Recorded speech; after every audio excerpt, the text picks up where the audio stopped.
Good day. This is your hillbilly historian from the hills of East Tennessee, bringing you some history you will never see in your history books, high school or college. And today, the interesting story I wish to bring you is about the Venona Project. Now, there were a lot of Marxists in FDR's State Department. This is Franklin Delano Roosevelt. There were communist Marxists all over the place.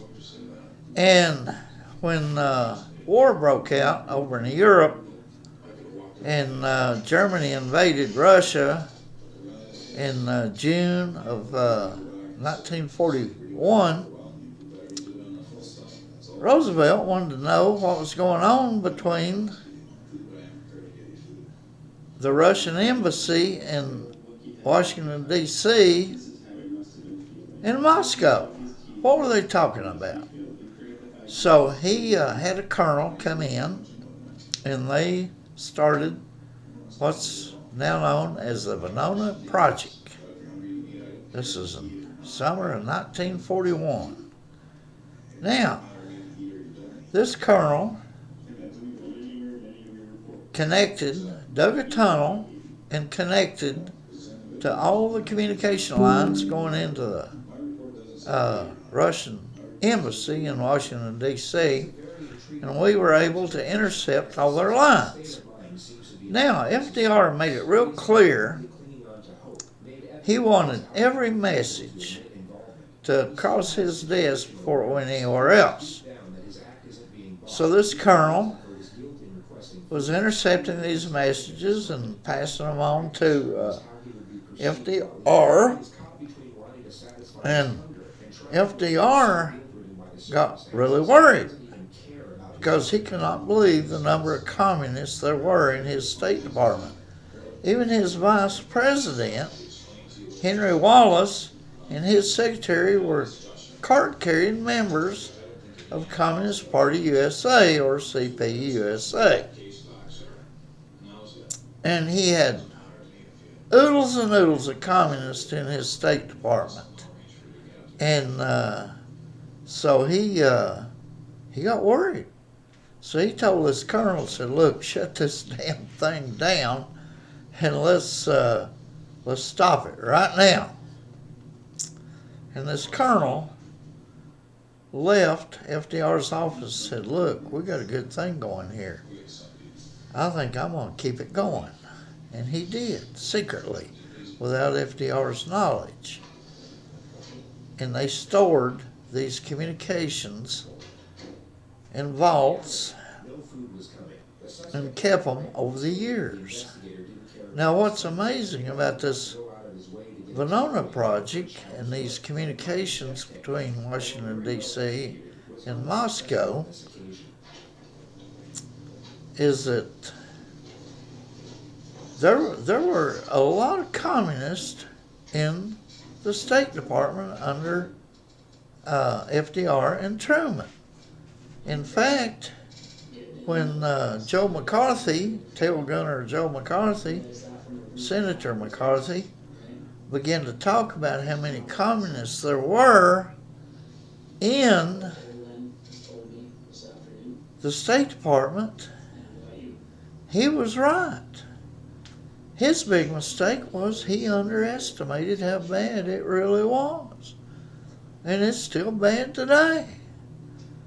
I mean, we are swamped with Marxists and communists in Washington, D.C. They have found it a nest of vipers and communists and Marxists, the swamp. But anyway, this Venona Project was kept secret.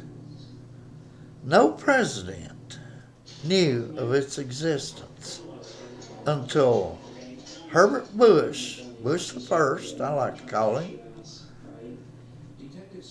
was president when communism in Russia collapsed.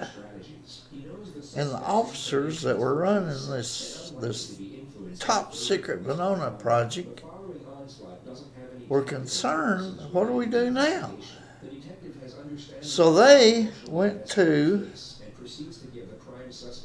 Bush and informed him. He was the first president that was ever told and informed about the Venona Project, the very first one. And he said, shut it down. And they did.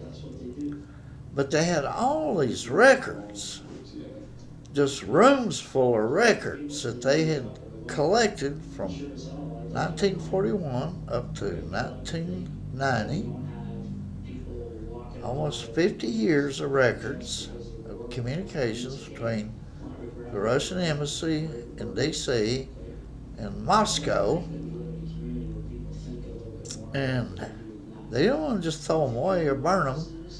So they contracted with Yale University and some of the people there who were interested in this sort of thing to tabulate these records. And there's been several books published on this Venona Project, disclosing the truth about a lot of spies we had in our country.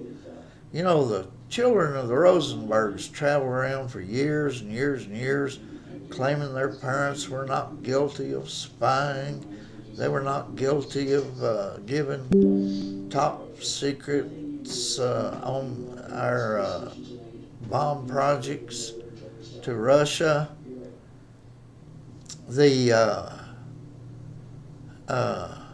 That family was claiming their innocence, and Venona proved beyond a doubt the Rosenbergs were guilty, totally guilty of espionage and treason, and they deserved the death they received.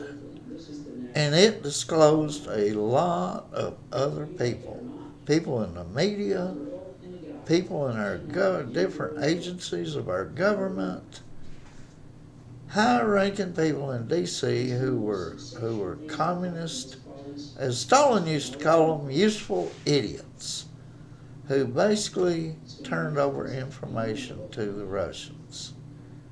And it was amazing. Senator Joe McCarthy was a hero for this country, an amazing hero, and he was demonized by the military and by the media and by government, and they even named that called McCarthyism, where you use accusations to destroy someone's career, and they used it against Joe McCarthy. They call that McCarthyism. And they destroyed his career and reputation, and he was a great American hero. We are under a very strong Marxist influence in our government, center of our government, and the Venona Project proves beyond any doubt whatsoever. That's why you never hear the history books or the media talk about the Venona Project, a top secret project that was embarrassing to FDR when he began to read the messages.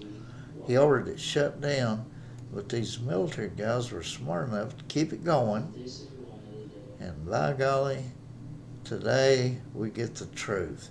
And that is one thing that you can always count on. The truth always rules the day, and it is always discovered in the end.